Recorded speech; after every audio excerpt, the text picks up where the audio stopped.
But anyway, so thank you once again for making the time for us. And straight away, let's get to the news, where Kenya and Ethiopia have signed 9 bilateral agreements to boost the cordial relations between the two countries. Nairobi and Addis Ababa will cooperate in the fields of trade and investment, agriculture, fisheries, transport, ICT, tourism, health, culture, and forestry, as well as a leading role in the restoration of peace and stability in the Horn of Africa.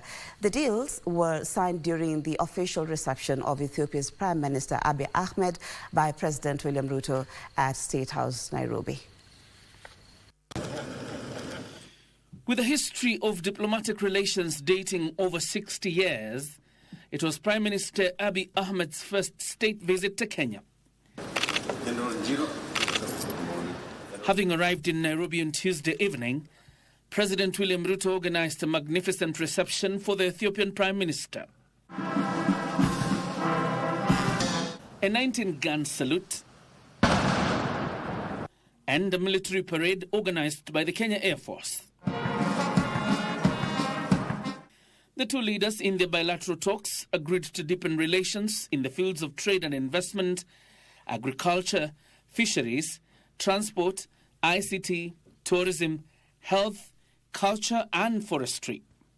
To build up on the existing people-to-people relations between the two nations, the leaders agreed to undertake measures for the enhancement of interaction, with Kenya affirming its decision a few weeks ago of exempting Ethiopian citizens from the electronic travel authorization.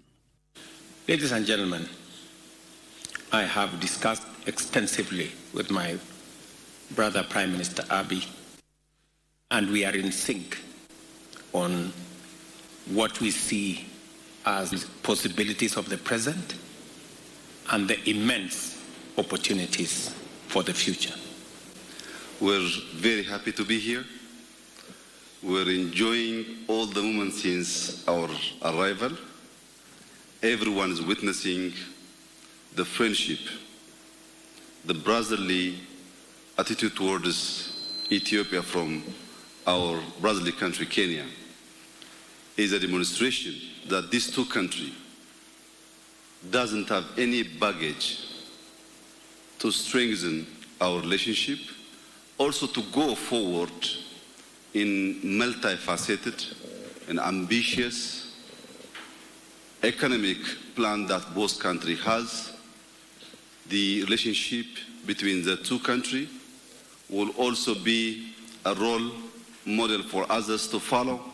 While emphasizing their commitment to the stability and peace of the Horn of Africa, President Ruto and Prime Minister Ahmed affirmed their commitment to recognize, respect and uphold the sovereignty and territorial integrity of states, and to reject unconstitutional changes of government, as well as interference in domestic political processes of African countries by external interests.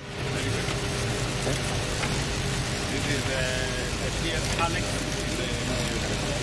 the member of Parliament. The two leaders later visited the Suswa substation in Kajiado County that facilitates cross-border transfer of electricity between Kenya and Ethiopia. Najua tunanunua stima kutoka Ethiopia. Yes. So amekuja kuona mahali hiyo stima inakuja.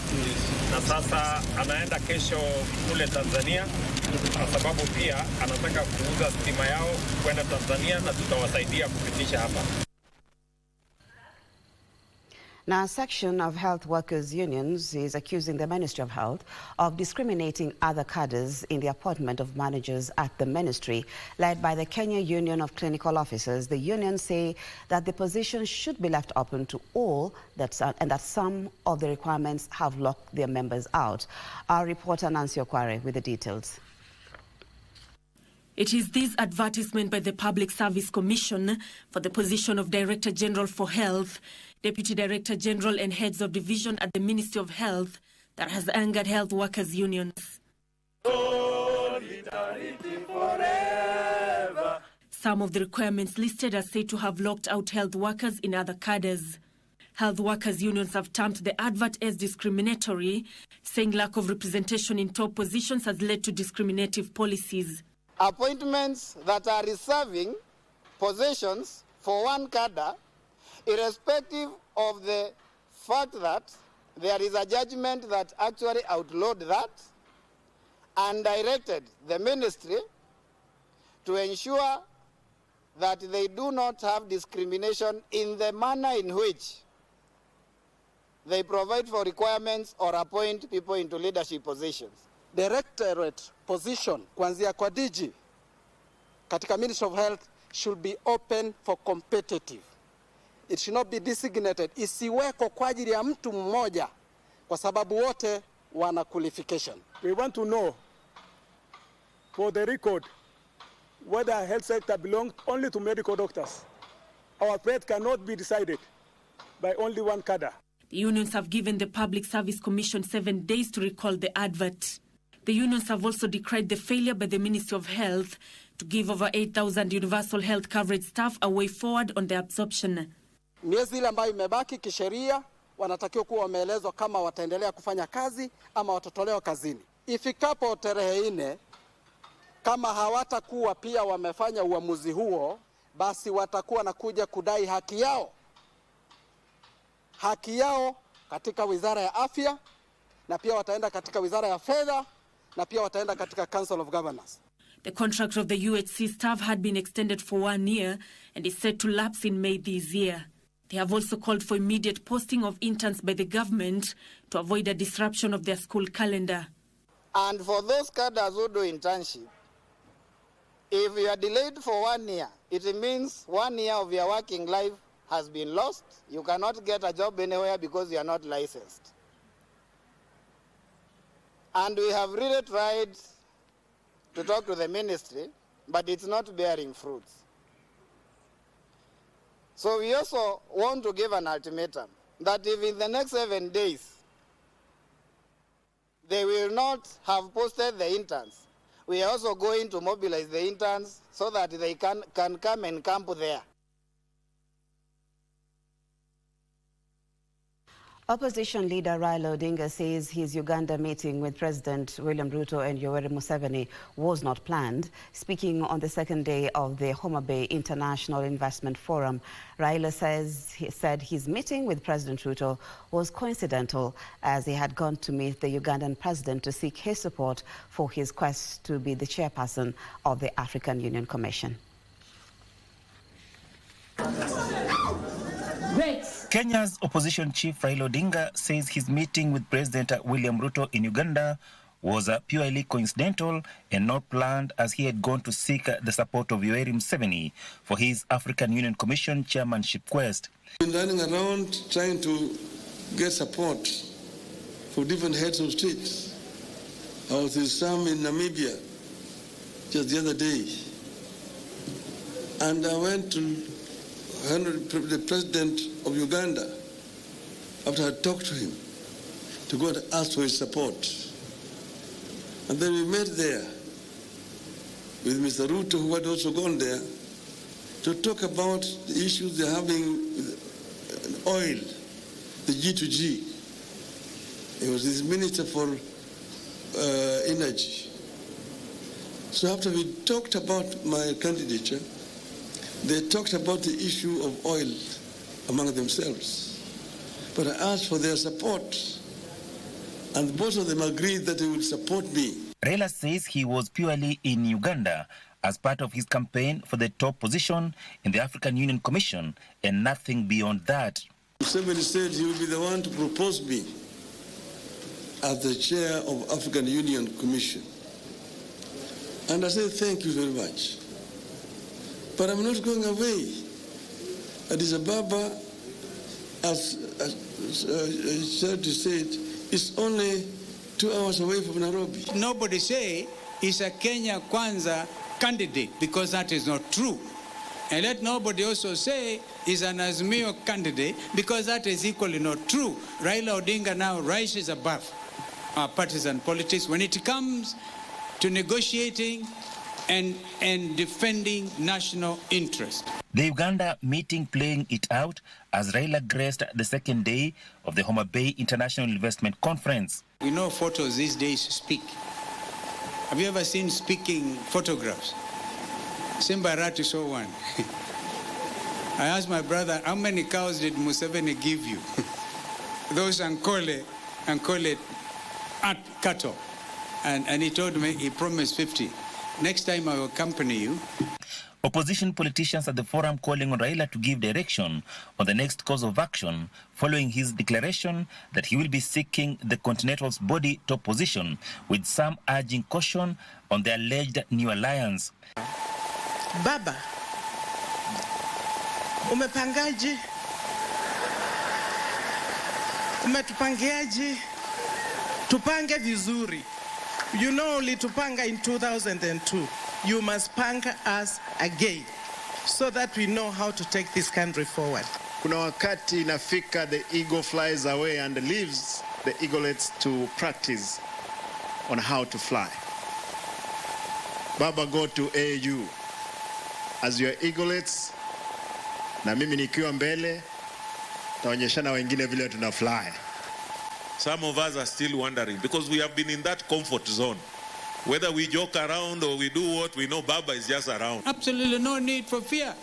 And if you sometimes feel overcome and overwhelmed in whichever form, and you're missing Baba,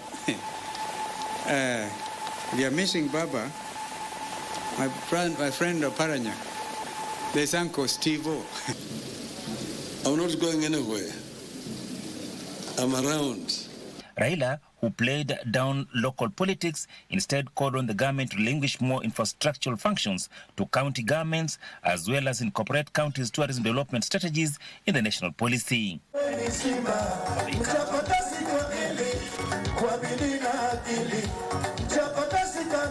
Thank you, Simon Achola, for that report. Agriculture and Livestock Development Cabinet Secretary Mithika Linturi has directed the Agriculture Food Authority to investigate allegations of cane theft amid rising concern over weighbridge fraud that has seen farmers in sugarcane growing areas lose millions of shillings to unscrupulous traders. Linturi, who appeared before the Senate plenary to answer to claims that a section of sugar millers have been using faulty weighbridge machines to defraud farmers, said his office is drafting regulations aimed at streamlining sugarcane weighbridges and protecting farmers from exploitation.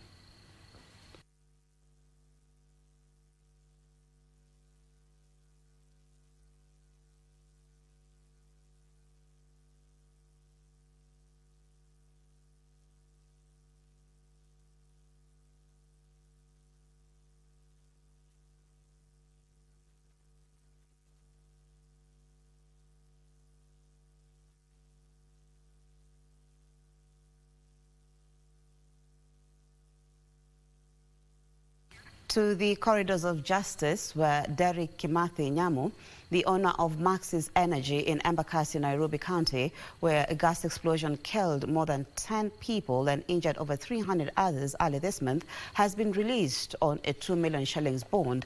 Senior Principal Magistrate Dolphina Alego declined the prosecution's request to continue holding the suspect for 14 more days. The move comes as a petition has been filed at the Milimani's High Court seeking compensation for hundreds of victims of the tragedy in Maradi area. Details in our Scales of Justice segment. After being in custody for 21 days, Derek Kimathi, the owner of Maxis Energy Nairobi Limited, has been released by Trial Magistrate Dolphina Alego.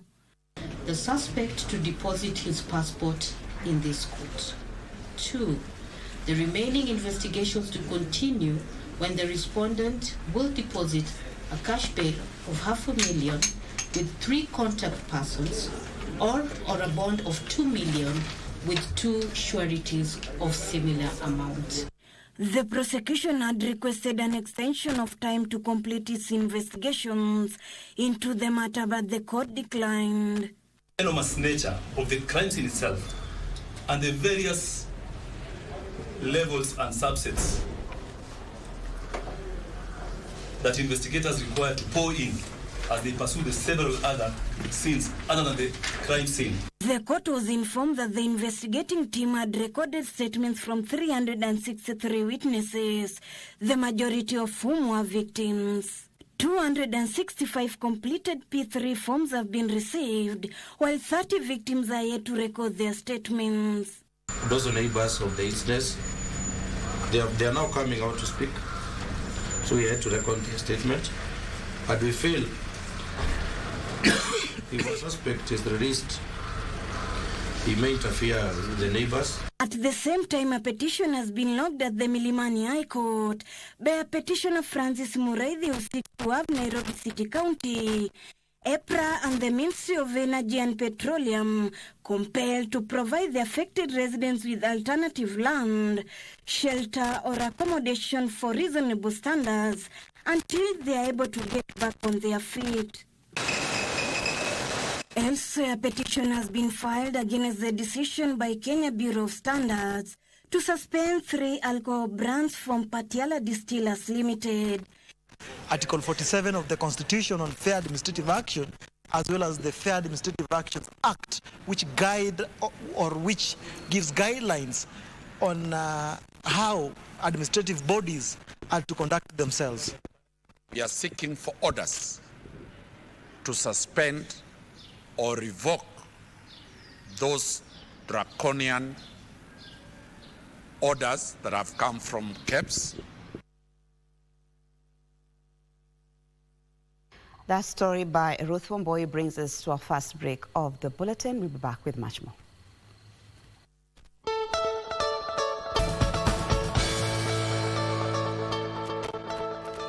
Thank you for staying with us. We look at business now, where coffee trading volumes and prices at the Nairobi Coffee Exchange increased, supported by reforms being implemented, such as the clearing and settlement through the direct settlement system.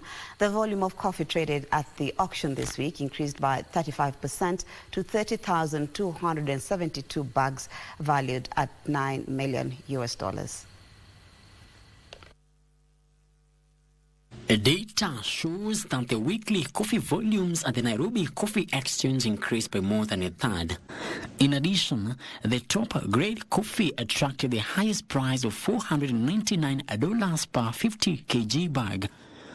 The top-grade coffee was from Ndaro Ine Coffee Society in Nyeri. The high price is equivalent to 224 shillings per kilo of sherry at factory gate. Data from the Nairobi Coffee Exchange shows that the average price also increased by 19% to $290 from $244 per 50 kg bag recorded last week. The average price is equivalent to 130 shillings per kilo of cherry, 20,716 bags, which represents 68% of the total volumes traded, were premium grades AA and AB. Players in the sector attribute the rise in trading volumes to government reforms, including the direct settlement system that has enhanced transparency in coffee trading.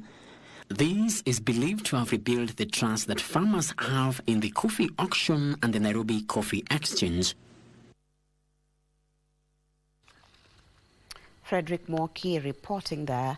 And there are more than 8,000 cases related to land and construction pending in various courts in Kenya. This is hindering the implementation of various laws and policies in the construction industry. The State Department of Public Works now wants the judiciary to establish a special construction division court to help expedite the numerous legal disputes pending in courts. The department has also agreed to work with the county government of Mombasa to help jumpstart all stalled projects in the devolved unit. O'Brien Kimani reports. The Constitution emphasizes that the two levels of government work together through the spirit of cooperation, mutual respect and consultation. And we want to encourage this. And additionally, His Excellency the Governor made a visit to my office, and we are working together on the issue of the stadium. I'll be sending a technical team for the financial appraisal so that it is a report is that can come out so that we can be able to have a solution. The only thing that we now need to be able to do is just make sure that everything is complied with.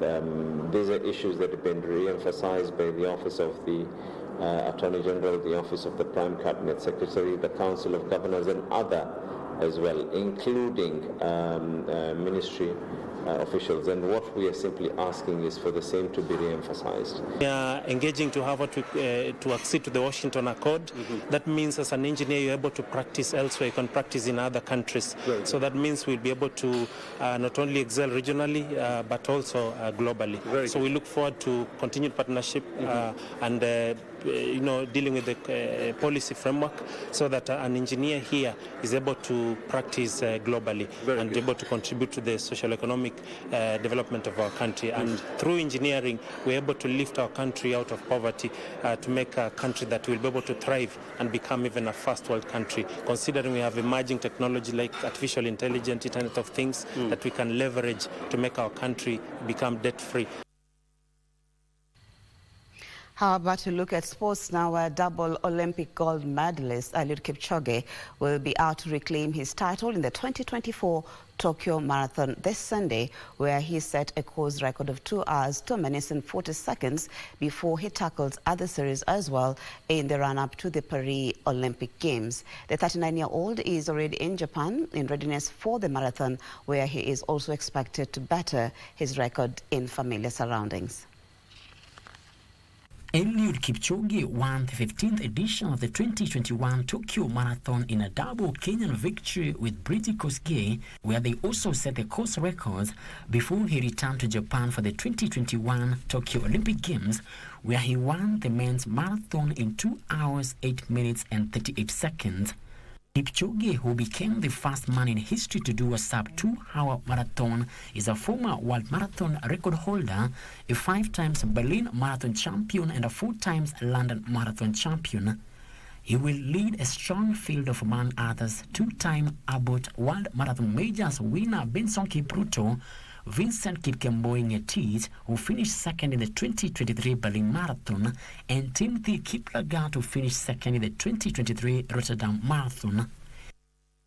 Also attracted top-class runners, led by Japan-based Kenyan Rosemary Wanjiru, will be defending her title. The reigning London and Chicago Marathon champion Sifan Hassan from Netherlands will make her debut at the Tokyo Marathon, and the World Athletics Marathon champion Amani Beriso. The Tokyo Marathon is the first among 2 major marathon series this year. That's where we end the news this morning. Thank you so much for your company.